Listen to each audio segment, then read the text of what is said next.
Amigos e amigas que acompanham o canal do Luiz Ademar, grande abraço a todos. Vamos falar agora da Série A2, hein? A minha competição favorita, e aconteceu de tudo um pouco na 8ª rodada neste último final de semana. Vou te dar um exemplo. 15 de Piracicaba continua líder tranquilo. Primavera é o novo vice-líder, com o Juventus colando ali em terceira colocação, mas colando ali. Os três ali brigando palmo a palmo. Claro, o Juventus tem 13, o 15 tem 19, 6 pontos. Mas o Juventus que estava lá embaixo, de repente meu amigo Sérgio Soares embalou o time e olha, o moleque travesso tá pegando, hein? Tá pegando. Pois bem, temos finalmente uma novidade no G8. O Capivariano voltou. Meteu 5-0 no São Bento em Sorocaba, na estreia do Luiz Carlos Martins, no coitadinho do São Bento, que está na zona do rebaixamento. Que coisa! A Ferroviária não venceu em casa, agora está em 8º, hein? Tá ali. E quem está desabando na tabela de classificação e mandou embora o treinador foi o São José. São José mandou embora o técnico Moacir Júnior, porque perdeu do Juventus, vem desabando na tabela e a situação tá confusa, hein? Na briga pela artilharia, a briga da artilharia tá boa. O Neto Berola, do Ituano, fez mais um, isolou de novo. Agora ele tem 6. Mas o Anderson Magrão, do Juventus, fez os 2 do moleque travesso contra o São José, já tem 5, junto com o Quirino, que também marcou para a Ferroviária, e o Henrique, que não marcou os 3, tem 5 gols. Então, essa briga também promete. Enfim, vamos falar de tudo isso. Antes de mais nada, quero convidá-los a fazer inscrição aqui no canal do Luiz Ademar, ativar o sininho, cada novo vídeo você vai sendo avisado.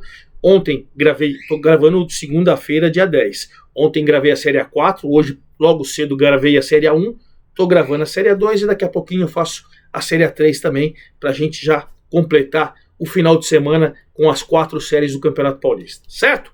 Faça sua inscrição, ative o sininho, dê seu like, dê sua opinião, faça sua pergunta, vamos trocar ideia que a gente faz nas minhas redes sociais, Luiz Ademar JR, Twitter, Instagram, Twents, Facebook, enfim, a gente troca ideia por ali.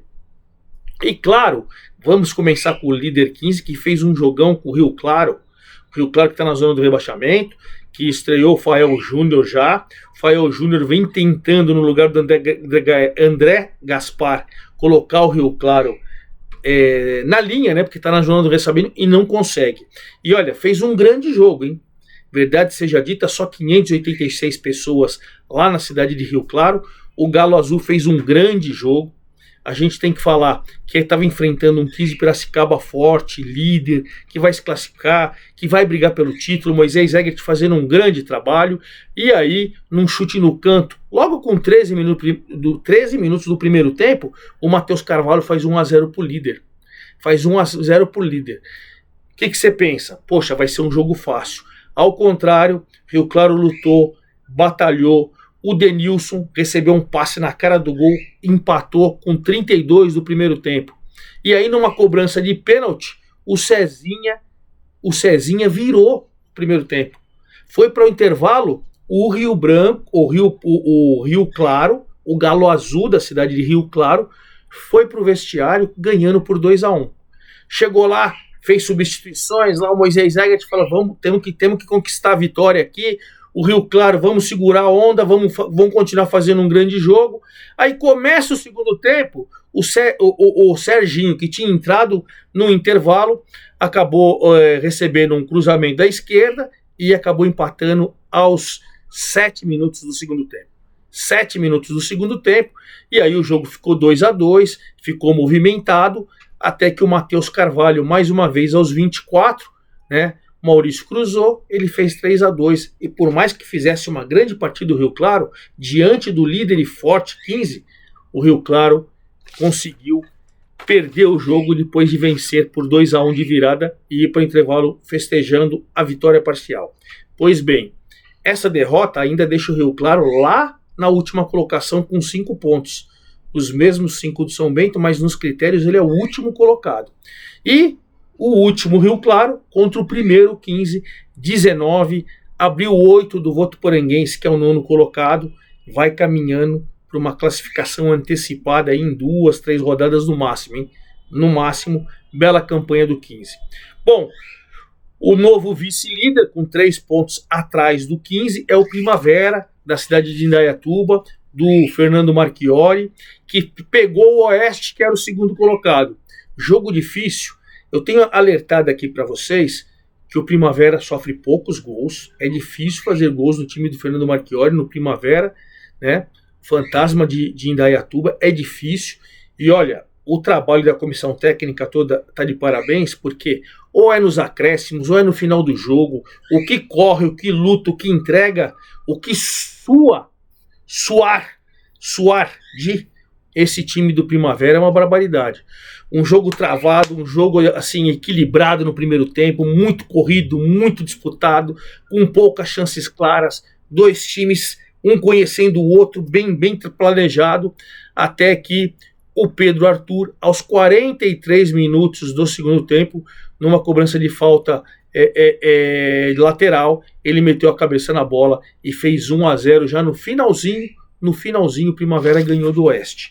Bom, Primavera assumiu a vice-liderança, 16, 3 atrás do 15 de Piracicaba, também caminhando por uma classificação, e o Oeste caiu 2 posições, ele era o vice-líder, agora ele é o quarto colocado com 13 pontos, os mesmos 13 pontos do Juventus, que ganhou mais uma, ganhou na Javari, a terceira vitória seguida, pegou o São José, um São José que tinha saído do G8 e estava ali titubeando. A derrota fez com que ontem mesmo, reunião, a diretoria entendeu que estava na hora do Moacir Júnior ir embora, demitiram o Moacir Júnior, estão atrás de um treinador. 3.273 pessoas na Javari. Olha como a torcedora empolgou, porque foi ontem, domingo de manhã, 10 horas da manhã, jogo maravilhoso, horário bom, né? E aí o Anderson Magrão começou o jogo, ele já meteu 1-0, cruzamento da esquerda, ele meteu 1-0 com 2 minutos do primeiro tempo. É verdade que o Thiago Rubim perdeu um gol incrível, o São José criou também, o jogo foi equilibrado, embora para mim as melhores oportunidades foram do Juventus. Vem o segundo tempo, aí um cruzamento certeiro, de cabeça, o Anderson Magrão marcou seu 5º gol, é o vice-artilheiro, fez aos 15 minutos e aí morreu. Aí morreu o São José, aquele calorzão terrível, e o Juventus conquistou uma vitória maravilhosa. Olha que o Juventus subiu 3 posições, de sexto, tinha entrado no G8, ele foi para terceiro, com 13 pontos. Olha que coisa.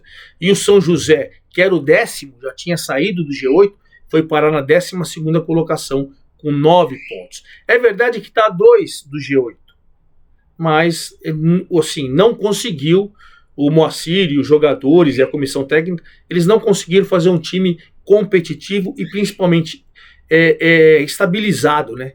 Que faça boas partidas. Enfim, é isso. Juventus terceiro, São José 12º. Então Juventus terceiro com 13, os mesmos 13 do Oeste que perdeu do Primavera. E 13 também, mas na quinta, pelos critérios, o Ituano. O Ituano fez outro jogo movimentado, repleto de gols, com a Portuguesa Santista, na Baixada Santista, 808 pagantes, hein? Forte calor em Santos, ninguém precisa falar, né? Isso aí, no sabadão à tarde, imagina, 3 da tarde, e o jogo foi emocionante. Primeiro porque o Ituano começa com o Neto Berola, com 5 minutos, faz 1-0. Faz 1-0. A Portuguesa que efetivou o ex-zagueiro, que era auxiliar permanente, depois virou interino, agora ele é treinador da Briosa, o Maurício Ramos. E aí o Neto Berola faz 1-0 e o jogo fica equilibrado, fica lá e cá e tal, até que o Ian Rolim faz 2-0 no primeiro tempo. O Ituano vai naquele calorzão, no intervalo e tal, tomar aquela aguinha com 2-0 em vantagem. Você acredita que no segundo tempo 808 pessoas no estádio apenas, podia ter mais gente lá, mas na garganta, o torcedor ali, Caio Mendes, descontou aos 7 do segundo tempo, deu a saída, primeiro ataque de novo da Portuguesa, um golaço do Cadu aos 8 minutos já estava 2-2, e aos 21, Wesley Brito driblou, tocou para trás, e aí o Lucas Vieiras fez 3-2. Aos 21, em 21 minutos, em 8 minutos empatou, em 21 virou. Aí o Ituano se lançou, o jogo ficou lá e cá, emocionante, até que o Fernandinho empatou o jogo aos 43, um belo jogo. O resultado foi muito bom, para o Ituano. Continua no G8, né, caiu uma posição, ele era o quarto, agora é o quinto, mas tem 13, o mesmo 13 de Oeste, de Juventus, né, tá 3 atrás só do vice-líder Primavera, tá ali na briga. Tá ali na briga, ele que caiu no Paulistão ano passado. E para a Portuguesa Santista, um pontinho mais ou menos, porque ela tem 8, tá 3 do G8, verdade seja dita, mas também tá 3 da zona do rebaixamento. A Briosa tem que tomar cuidado para não vacilar, né? Quem voltou para o G8, a novidade no G8 nessa rodada e voltou foi o Capivariano. Pegou o São Bento, que está numa crise, virou SAF, mas a SAF ainda não administrou, quem contratou foi a diretoria, agora a SAF vai entrar, aquele rolo todo, né, que fez trocar de treinador. Roberto Fonseca foi embora, o Luiz Carlos Martins assumiu. Jogo em Sorocaba, 1.223. Nem vou, pessoas foram no estádio, nem vou analisar o jogo. Foi um massacre 5-0. Um massacre 5-0. Marcos Moser fez 1-0 aos 27. Tiaguinho fez 2-0 aos 33 e foi para o intervalo, muita vaia da torcida, o Capivariano metendo 2-0. Aí no histórico jogo do time do Hélice Zinando, o Capivariano, vizinho ali de Sorocaba, veio o terceiro, Vinícius Popó pegando um rebote do goleiro, 3-0 com 2 minutos. 16 do segundo tempo, Ravalelli, da entrada da área, 4-0. Thiago Silva aos 44, 5-0. 1.223 torcedores vaiaram, xingaram, criticaram um São Bento que continua lá na zona do rebaixamento. Os mesmos 5 pontos do Rio Claro, os mesmos 5 pontos. Olha que situação, o time que fez a melhor campanha ano passado, tinha o mesmo treinador, agora trocou tudo, veio o Luiz Carlos Martins, excelente treinador, um cara que é chamado também de rei do acesso, como outros treinadores, e tomou de 5-0. Capivariano subiu 5 posições, de 11º foi para a 6ª, voltou em grande estilo para o G8, contundente. Bom, com 12 pontos. Com 11 pontos, caiu 2 posições, da 5ª para a 7ª, o Grêmio Prudente, que perdeu uma grande oportunidade, hein? Empatou 2-2 em casa com o Votuporanguense, mas um empate com sabor de derrota, e eu vou explicar por quê. Por quê? Você tem, no primeiro tempo, um Grêmio Prudente abrindo 2-0. 2.479 torcedores lá em Presidente Prudente, festejando o Wallace. O Wallace, num passe que veio da esquerda, o Wallace fez 1-0 aos 38. E depois o Jonathan Carlos, um belo chute de fora da área, 2-0. Em casa, 2-0, calorzão, você sabe, de Presidente Prudente, tá tudo dominado, né? Não tava. Veio o segundo tempo, cresceu demais, o Derek faz 2-1 no time do Rogério Corrêa, aos 6 minutos, e aí ficou aquele jogo louco, tentando o terceiro Grêmio Prudente, tentando empate, jogo lá, jogo cá, jogo aberto, jogo movimentado, até que saiu um pênalti pro time do Votuporanguense. O Amorim cobra com categoria e empata o jogo aos 42. Então, apesar de estar dentro do G8, mas caindo, né, 2 posições, o Grêmio Prudente vai lamentar, claro, embora esteja no G8, esse é o grande objetivo.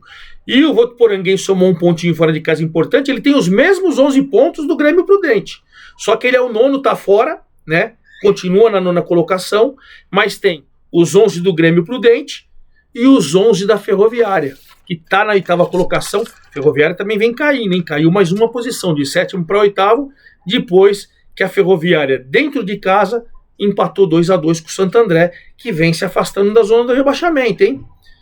O meu amigo Kleina está conseguindo somar pontos importantes, ele foi expulso, meu amigo Kleina, ontem, hein?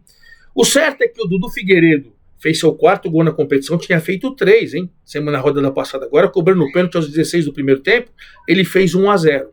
Ele fez 1-0 e colocou o Santo André na frente. Primeiro tempo, jogou mais, embora o Denilson tenha metido uma bola na trave quando estava 1-0 para o Santo André e tal, quase empatou para a Ferroviária e tal, mas foi um jogo extremamente equilibrado. Veio o segundo tempo, saiu um pênalti aí para o Juninho, né? O Taylor sofreu o pênalti, o Juninho cobrou e empatou. 1-1 aos 14 do segundo tempo. Quando a Ferroviária começou a crescer, aí o Juninho, um garoto do Santo André, jogada individual, fez 2-1 aos 37 do segundo tempo. 2-1 para o Santo André. Mas o Quirino de cabeça empatou aos 42. Então a Ferroviária escapou de uma derrota em casa, fez um pontinho, claro, assim como o Grêmio Prudente não é para festejar, mas ficou dentro do G8. 11 Grêmio Prudente sétimo, 11 Ferroviária oitavo, mas tem que tomar cuidado que o nono, que é o Votuporanguense, tem 11 também, e essa briga promete, né? O Santo André somou um ponto, caiu de 12ª para 13ª colocação, mas está fora da zona do rebaixamento, que num primeiro momento é sempre importante, hein? Sempre importante. E quem saiu do G8 para a entrada do Capivariano foi o Taubaté. Taubaté em casa, pegando um Linense que vem se recuperando, 1.278 pessoas lá em Taubaté, mas com 2 gols no segundo tempo, depois um equilíbrio muito grande no primeiro tempo, 2 gols no segundo tempo, né?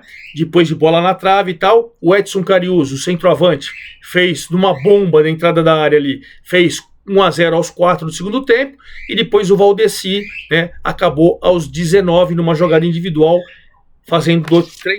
conquistando 3 pontos importantes pro Linense. Bom, o Linense, que esses 3 pontos, subiu 3 posições, vai se afastando da zona do rebaixamento, tem 10, é o 11º, mas está ali, a 1 ponto do G8. Já voltou a olhar para lá e não lá para baixo, né? E o Taubaté saiu, ele agora também tem 10 que nem o Linense, mas ele é o 10º colocado, ainda nos critérios está na frente do Linense, mas saiu do G8. Então, o Votuporanguense 11, Taubaté 10, Linense 10, o São José que perdeu 9, o Santo André que empatou 8, a Portuguesa que empatou 8, e aí os 2 que perderam, São Bento e Rio Claro, na zona do rebaixamento, 5 pontos cada um. Neto Berolo, artilheiro, com 6, fez um gol nessa rodada, é isolado. O Henrino marcou do Oeste, tem 5, o Quirino marcou, chegou a 5, o Anderson Magrão fez 2, chegou a 5, então essa é a briga ali. O Dudu Figueiredo do Santo André tem 4, o Rafael Costa do Juventus tem 4, essa é a briga pela artilharia dessa série A2. E nós vamos para a 9ª rodada, que já é quarta-feira, hein? Lembrando que são 15 rodadas, aí já estamos na 9ª, hein? Quarta-feira, rodada cheia. 15 horas, Oeste e Rio Claro. O Oeste para se manter ali, brigando pelas primeiras colocações e dentro do G8, e o Rio Claro tentando sair da zona do rebaixamento. 19 horas, Ituano dentro do G8, com o Primavera vice-líder. O Ituano tem 13 e o Primavera tem 16. Se o Ituano ganhar, ele já chega aos 16 do Primavera. O Primavera, se ganhar e o 15 não vencer, ele pode até igualar ali o líder. Olha que belo duelo Ituano e Primavera do G8. 19h30, o Linense tem 10 pontos, a Ferroviária tem 11. Se o Linense vencer, ele ultrapassa a Ferroviária que está no G8. Olha que jogão, Linense e Ferroviária, 2 times que já disputaram o Paulistão. 19 horas também, Votuporanguense tem 11 e o Juventus tem 13. Olha que jogão. Votuporanguense vencer, ele passa o Juventus que está dentro do G8. Jogão também, nem Linense e Ferroviária, os dois às 19h30, né? 20 horas, Portuguesa Santista, para se afastar da zona do rebaixamento, contra um Grêmio Prudente que está dentro do G8. 20 horas também, Taubaté, que acabou de sair, para o Capivariano entrar, não é verdade? O Taubaté vai enfrentar o Capivariano. Se o Taubaté vence, ele passa o Capivariano e pode voltar e tirar o Capivariano. Olha que outro jogo interessante. É por isso que eu adoro a Série A2, é sempre assim. 20 horas, o líder, 2 times de Paulistão, hein? O líder, que é Piracicaba, pegando o São Bento desesperado na zona do rebaixamento. Olha que jogão em Piracicaba. E também às 18 horas o São José, não sei se já vai ter um treinador, até agora não anunciaram nada, estou gravando o vídeo na manhã, quase comecinho da tarde desta segunda-feira, o São José pegando o Santo André se afastando da zona do rebaixamento e o São José querendo voltar para o G8. Enfim, grandes jogos, eu acompanho tudo e prometo que quinta pela manhã eu conto tudo para vocês. É isso aí, forte abraço a todos, até lá!